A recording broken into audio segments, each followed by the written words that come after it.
السلام عليكم ورحمة الله وبركاته.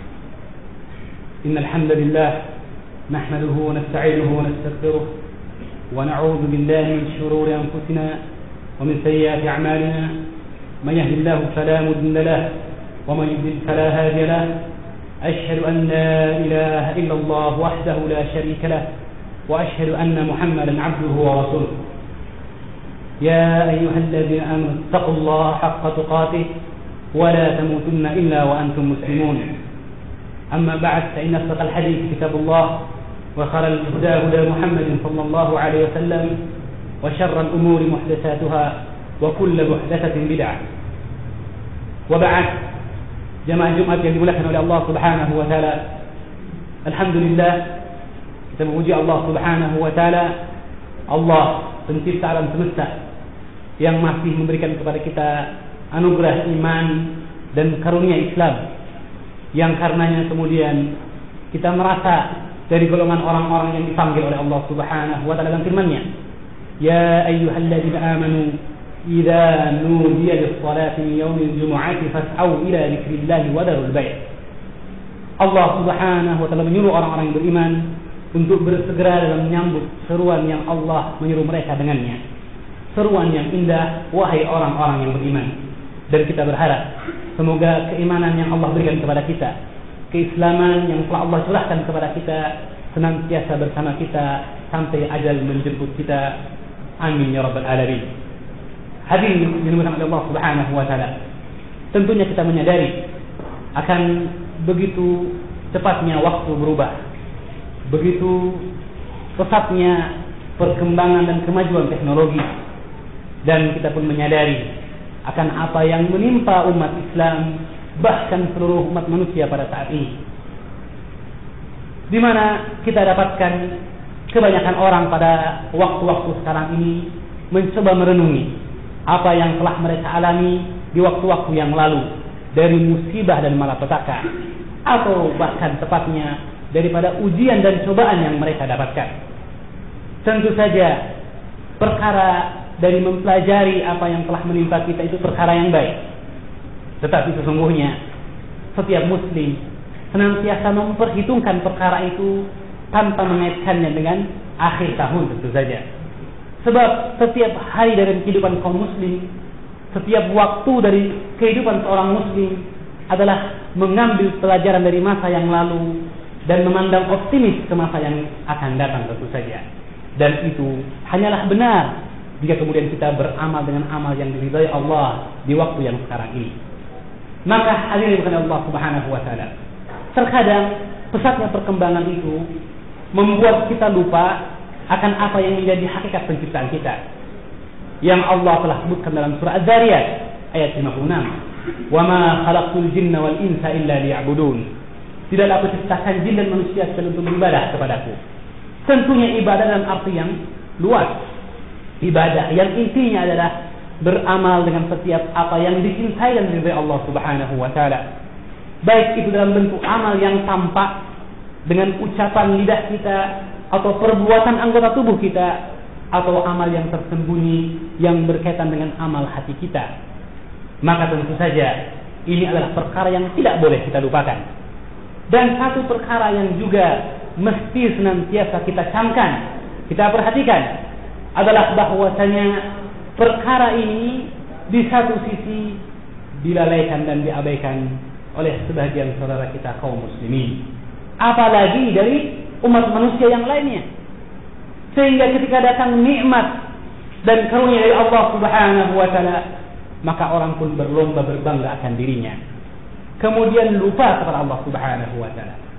Atau ketika datang cobaan dan ujian dari Allah, musibah yang mendera kehidupannya, maka ia pun memenuhi waktunya dengan penyesalan dan kemudian lupa untuk memperbaiki keadaannya. Sesungguhnya Allah telah berfirman, walanabluwannakum bil khairi wasyarri fitnah. Sungguh kami telah menguji kalian dengan kebaikan dan kejelekan sebagai ujian dan cobaan. Maka sesungguhnya apapun yang kita kerjakan, kemudian kita dapatkan kebaikan dari pekerjaan yang kita lakukan, hendaklah kita memuji Allah Subhanahu wa taala dan menunaikan apa yang menjadi kewajiban kita dari bentuk syukur nikmat. agar jangan sampai kebaikan itu berubah menjadi musibah dan malapetaka. Karena kata Allah Subhanahu wa taala, kebaikan itu pun adalah ujian dan cobaan. Nah, berkaitan dengan masalah ini, kami ingin mengingatkan perkara yang berkaitan dengan masalah tauhid. Bahwa sesungguhnya kaum muslimin mencoba untuk mencari jalan keluar bagi musibah yang terus mendera mereka. Mereka mencari jalan penyelesaian, titik pemecahan atas segala permasalahan dan kendala yang mereka hadapi. Dan akhirnya kemudian mereka pun berpecah dalam kelompok dan golongan-golongan. Dan mereka lupa untuk kembali kepada Al-Quran dan Sunnah Nabi Sallallahu Alaihi Wasallam. Mereka pun lalai untuk mempelajari apa yang telah dilakukan oleh Rasulullah kepada umat yang terdahulu, para sahabat ridwanullah alaihim ajma'in. Hadirin dimuliakan oleh Allah Subhanahu wa taala. Sesungguhnya Rasulullah Sallallahu Alaihi Wasallam diutus kepada satu umat, satu masyarakat yang penuh dengan kejahilian. Tidak hanya dalam bidang ekonomi, tapi juga dalam bidang politik, bahkan dalam perkara akidiyah, dalam perkara akidah dan keyakinan. Mitos-mitos yang jelek, perkara-perkara kekufuran dan kesyirikan berkembang dalam masyarakat ketika itu. Di samping bentuk kezaliman yang mengantar kepada semakin berkuasanya orang yang zalim dan semakin tertindaknya orang yang lemah. Maka ini pun dialami oleh Rasulullah Sallallahu Alaihi Wasallam, dan itu tidak jauh dari keadaan kita pada masa ini. Lalu bagaimana kita melihat Allah Subhanahu wa taala menuntun hambanya Muhammad bin Abdullah Sallallahu Alaihi Wasallam? Bagaimana Rasulullah Sallallahu Alaihi Wasallam mendidik umatnya, mengajak para sahabatnya untuk membangkitkan umat dari keterpurukannya, untuk menyelesaikan segala permasalahan umat ketika itu. Ternyata tidak lain dengan kalimat tauhid, la ilaha illallah. Subhanallah, perkara yang tampak di hadapan kita. Bagaimana Utbah bin Rabi'ah, seorang pembesar dari Quraisy ketika itu, merasa panas dan gerah mendengar seruan kalimat la ilaha illallah. Maka mereka pun datang kepada Rasulullah SAW dan mengatakan, ya ibna akhi, wahai anak saudaraku, sesungguhnya in kana ma ji'ta bihi min al-amr, jika apa yang engkau bawa dari perkara ini, yang engkau inginkan darinya adalah malan, turida malan, engkau inginkan harta dari apa yang engkau inginkan itu, jama'na laka amwalan.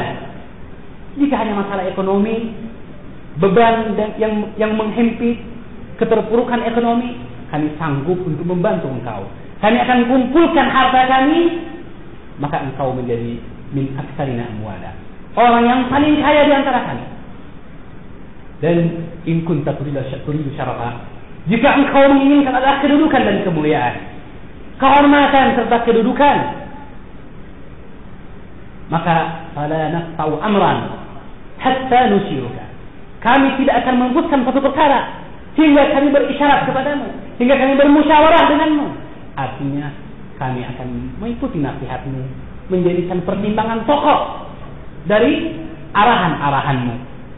Wa in kunta turidu mulka, dan jika engkau menginginkan kekuasaan, kerajaan, malaknaka, kami akan angkat engkau sebagai seorang raja di antara kami. Maka Rasulullah Sallallahu Alaihi Wasallam tawarkan. Yang menawarkannya adalah pembesar Quraisy ketika itu, Utbah bin Rabi'ah, Abul Walid. Menawarkan perkara yang berkaitan dengan solusi dari keterpurukan ekonomi, bantuan dan subsidi. Kemudian juga kedudukan dan kekuasaan, kerajaan dan pemutusan perkara dengan arahan dari Rasulullah Sallallahu Alaihi Wasallam. Suatu potensi yang bagus itu saja. Tapi apakah itu yang diinginkan dengan dakwah Islamiyah? Apakah dakwah Islam menginginkan kekuasaan dan kedudukan? Tujuannya untuk memperebutkan harta dan kemuliaan dari Allah berupa perbendaharaan harta benda? Tidak, tentu saja. Islam tidaklah mengajak kecuali kepada ibadah hanya kepada Allah Subhanahu wa taala. Mengeluarkan manusia min ibadatil ibad, dari menyembah kepada makhluk yang lain. Bahkan itu manusia sekalipun, bahkan dia seorang nabi sekalipun, wali dari wali kaum muslimin sekalipun. Ila ibadat Rabbil ibad, kepada penyembahan pencipta manusia, pencipta alam semesta Allah Subhanahu wa taala. Subhanallah. Maka ternyata Rasulullah sallallahu alaihi wasallam tidak menerima tawaran itu dan hanya membacakan surah Fussilat kepada Abu Walid ketika itu. Subhanallah, ini menunjukkan kepada kita bahwa hakikat yang penting yang harus kita ketahui adalah kewajiban kita mengajak umat ini untuk kembali kepada agama mereka. Dan agama yang dimaksud adalah perkara pokok kembali kepada akidah tauhid, akidah menyembah hanya kepada Allah. Ibadah seluruhnya hanyalah milik Allah Subhanahu wa taala. Jika engkau berdoa, berdoalah kepada Allah. Idza sta'anta fasta'in billah. Jika mohon pertolongan, mintalah hanya kepada Allah Subhanahu wa taala. Bukan memalingkan hati kita kepada makhluk ciptaan Allah atau berhala yang dibuat oleh manusia ataupun kepada pemahaman-pemahaman yang diciptakan oleh manusia dari keyakinan-keyakinan. Maka hadirin oleh Allah Subhanahu wa taala, sudah saatnya kita kembali kepada Islam dan memulihkan kembali akidah kita kepada Allah Subhanahu wa taala. Dan sesungguhnya jika kita menengok lebih lanjut bagaimana Rasulullah berdakwah, bagaimana kita lihat para sahabat Nabi sallallahu alaihi wasallam didera dengan ujian dan cobaan, siksaan oleh orang-orang kafir Quraisy. Apakah mereka disiksa karena memperebutkan kekuasaan? Apakah mereka dipukul dan dicampuk hanya karena memperebutkan harta benda dari kehidupan dunia? Tidak.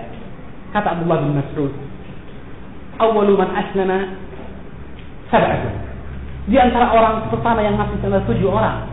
Kemudian menyebutkan Rasulullah, Abu Bakar As-Siddiq, kemudian Bilal bin Aswad, Ammar bin Yasir, dan ibunya Sumayyah, serta beberapa orang sahabat yang lainnya, Suhaib bin Amr. Maka kemudian beliau menceritakan, adapun Rasulullah sallallahu alaihi wasallam famanatu qaumuhu. Adapun Rasulullah maka dilindungi oleh keluarganya. Adapun Abu Bakar As-Siddiq radhiyallahu taala anhu juga dijaga oleh keluarganya. Adapun selain itu dari para sahabat, maka mereka dicambuk, ditangkap oleh orang-orang kafir Quraisy, disiksa. Bahkan seorang di antara mereka, Bilal, dibawa keliling ke pasar-pasar. Setelah kemudian dipakaikan baju besi dan dicebur, dipanas terik. Namun apa yang keluar dari lidahnya, apa yang terucap dari bibirnya hanyalah kalimat Ahad, Ahad, Ahad. Allah yang satu, tidak ada sekutu baginya. Ahad, Ahad, Ahad. Subhanallah. Tidaklah mereka disiksa, dicambuk dan didera hanya karena memperebutkan harta ataupun kedudukan, yang semua orang ingin memperebutkan kedudukan itu. Tapi mereka disiksa hanya karena kalimat yang mereka ucapkan, kalimat La ilaha illallah. Itu di Makkah. Demikian pula ketika di Madinah. Rasulullah sallallahu alaihi wasallam di Madinah mengirim surat kepada para pembesar dari orang-orang Jababirah, orang-orang yang sombong, dari Kaisar Romawi, dari Raja Persia Kisra. Beliau menuliskan surat kepada mereka. Bayangkan hadirin dengan Allah Subhanahu wa taala. Rasulullah ketika itu seorang nabi dan rasul. Tapi ingat, kekuasaannya tidak melebihi Madinah dan sekitarnya. Tetapi beliau tidaklah menghalangi akan kecilnya wilayah kaum muslimin ketika itu, atau rendahnya umat Islam di mata orang-orang kafir ketika itu. Beliau mengajak manusia kepada kebaikan, bahkan kepada negeri yang kafir, bahkan kepada raja yang lalim, bahkan kepada negeri yang besar, adidaya ketika itu. Ini menunjukkan keikhlasan beliau mengajak kepada kalimat La ilaha illallah. Maka ikhwan fiddin, semoga kita bisa mengambil pelajaran yang berharga dari sirah Rasulullah sallallahu alaihi wasallam. Marilah kita kembali memperbaharui ibadah kita atau memperbaharui keimanan kita dan memperbaiki ibadah kita, untuk harapan kita semata-mata hanyalah kepada Allah Subhanahu wa taala. Sehingga dengan demikian kita mengharapkan pertolongan Allah akan segera datang, dan sesungguhnya semua Allah itu dekat. Barakallahu li wa lakum fil Qur'anil 'azim wa nafa'ani bima fihi al-ayati wa dzikril hakim wa taqabbal minni wa minkum innahu huwal ghafurur rahim.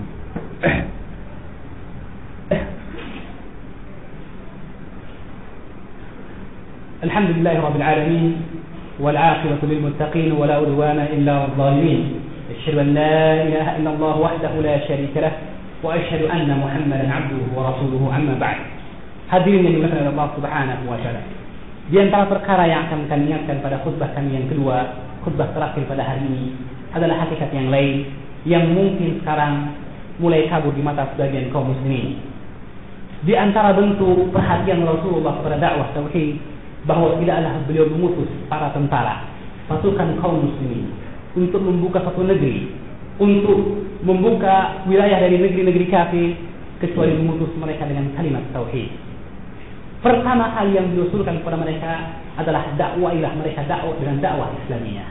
Ajaklah mereka kepada Islam terlebih dahulu. Menunjukkan kepada kita jihad disyariatkan bukanlah karena iradatul intiqam, karena ingin balas dendam, ataupun sekedar ingin mengalahkan dan menundukkan, tidak. Tapi jihad disyariatkan tidak lain untuk menjadikan Islam rahmatan lil alamin, sebagai ajakan kebaikan kepada siapapun. Maka hadirin Allah Subhanahu wa taala, satu bentuk mauqif, satu bentuk sikap yang nyata dari para sahabat dan tabi'in radhiyallahu anhum ajma'in. Yang penting kita sebutkan adalah apa yang disebutkan oleh Imam Al-Azdi dalam Tarikh Futuh Syam, ketika beliau bercerita bahwa Amr bin Al-As, Fatihul Misr, pembuka kota Mesir, ketika itu mengirimkan pasukan untuk membuka kota Mesir yang ketika itu dikuasai orang Romawi. Maka alhamdulillah dengan pertolongan Allah Subhanahu wa taala kaum muslimin mendapatkan kemenangan. Tapi kemudian pemegang kekuasaan di Iskandaria ketika itu, orang-orang Romawi, mengirimkan utusan untuk meminta agar para tawanan perang dari orang-orang kafir yang ada di tangan kaum muslimin diserahkan kepada orang-orang kafir kembali dengan membayar tebusan yang sepantasnya. Maka kemudian ketika itu Amr bin Al-As menerima perjanjian mereka, perjanjian dengan orang kafir, dengan izin dari khalifah ketika itu Umar bin Khattab radhiyallahu taala. Maka kemudian Amr bin Al-As memerintahkan setiap tentara untuk membawa tawanan perang dari orang kafir yang dia miliki.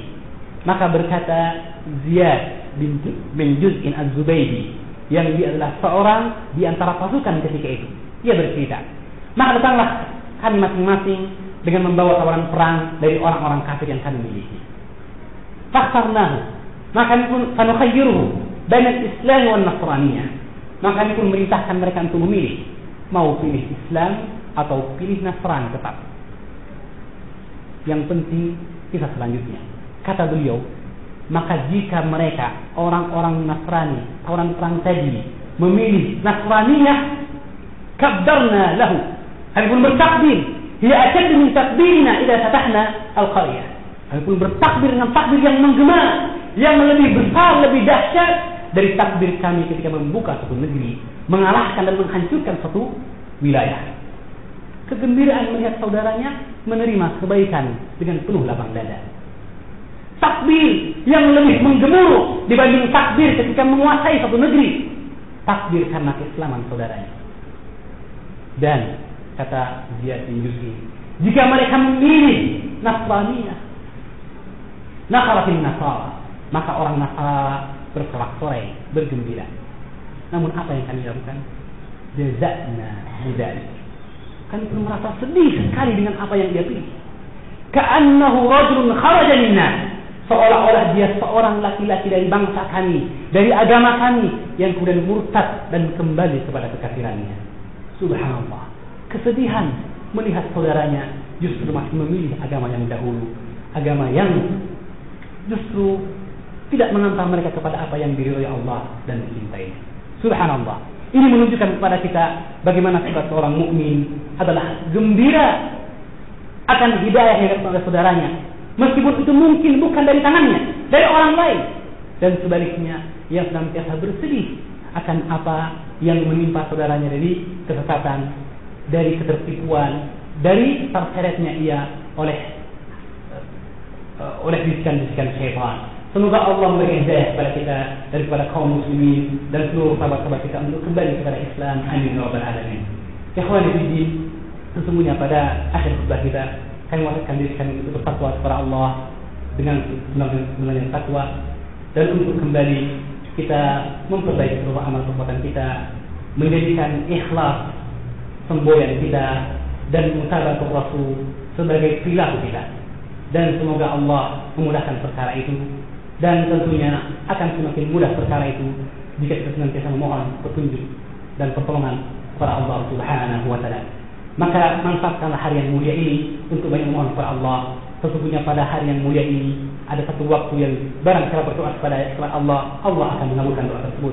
Dan Allah berfirman, Innallaha wa malaikatahu yusholluna 'alan nabi, ya ayyuhalladzina amanu shallu 'alaihi wa sallimu taslima. Allahumma shalli 'ala Muhammad wa 'ala ali Muhammad kama shallaita 'ala Ibrahim innaka Hamidum Majid. Wa barik 'ala Muhammad wa 'ala ali Muhammad kama barakta 'ala Ibrahim innaka Hamidum Majid. Allahumma ighfir lil muslimina wal muslimat wal mu'minina wal mu'minat al ahya'i minhum wal amwat innaka samii'un qaribun mujibud da'wat ya qadi al hajat.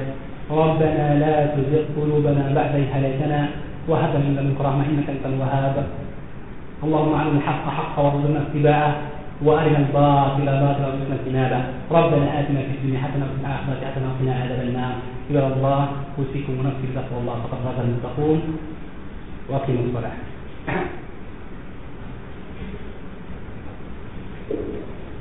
الله أكبر.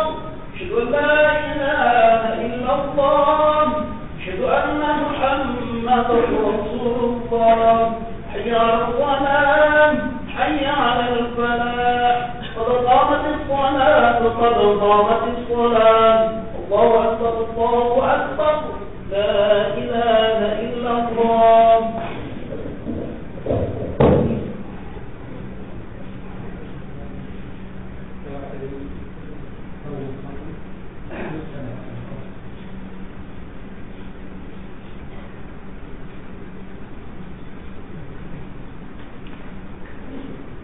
الله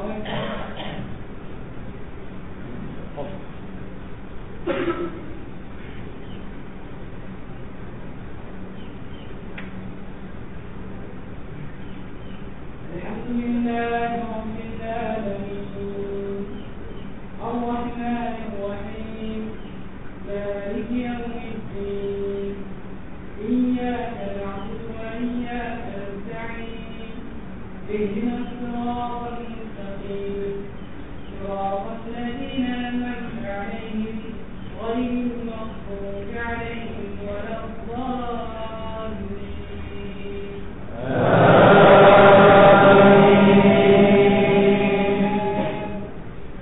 لم يكن الذين كفروا من أهل الكتاب والمشركين منفكين حتى تأتيهم البينة. رسول من الله يتلو كتبا مطهرة فيها كتب قيمة. وما تفرق الذين أوتوا الكتاب إلا من بعد ما جاءتهم البينة. وما أمروا إلا ليعبدوا الله مخلصين له الدين حنفاء ويقيموا الصلاة ويؤتوا الزكاة وذلك دين القيمة. إن الذين كفروا من أهل الكتاب والمشركين في نار جهنم خالدين فيها أولئك هم شر البرية. إن الذين آمنوا وعملوا الصالحات أولئك هم خير البرية. جزاؤهم عند ربهم جنات عدن تجري من تحتها الأنهار خالدين فيها أبدا. رضي الله عنهم ورضوا عنه ذلك لمن خشي ربه. الله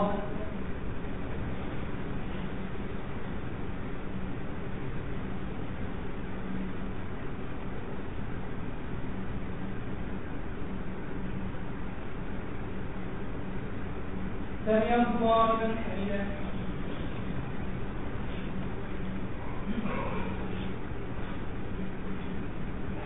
الله أكبر.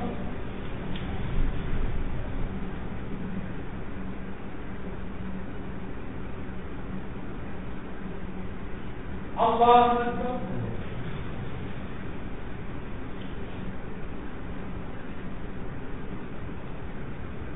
الله أكبر.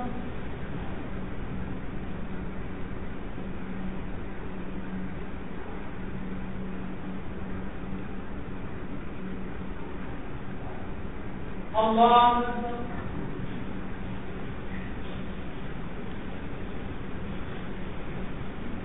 الحمد لله رب العالمين الرحمن الرحيم مالك يوم الدين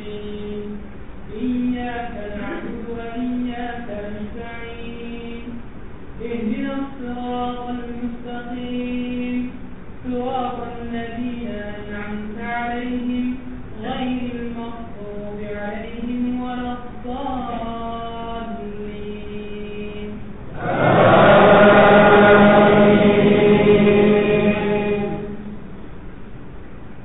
إذا زلزلت الأرض زلزالها وأخرجت الأرض أثقالها وقال الإنسان ما لها يومئذ تحدث أخبارها بأن ربك أوحى لها يومئذ يبدو الناس أشتاتا ليروا أعمالهم فمن يعمل مثقال ذرة خيرا يره ومن يعمل مثقال ذرة شرا يره. الله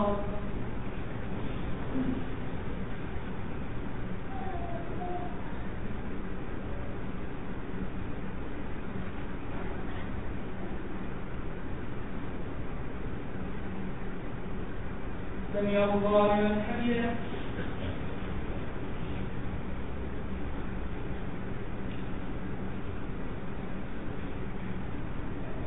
الله أكبر.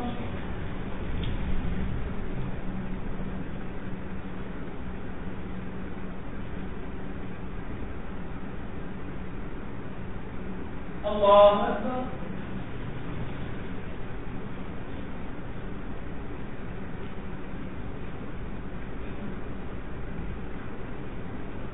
الله أكبر.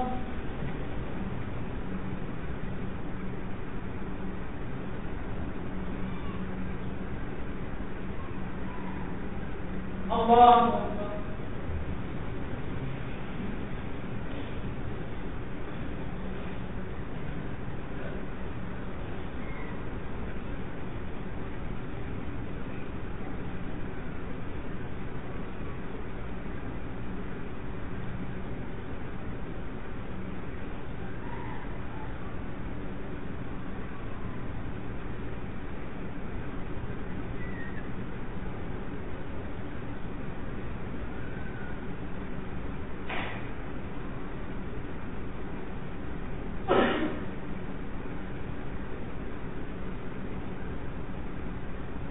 السلام عليكم ورحمة الله.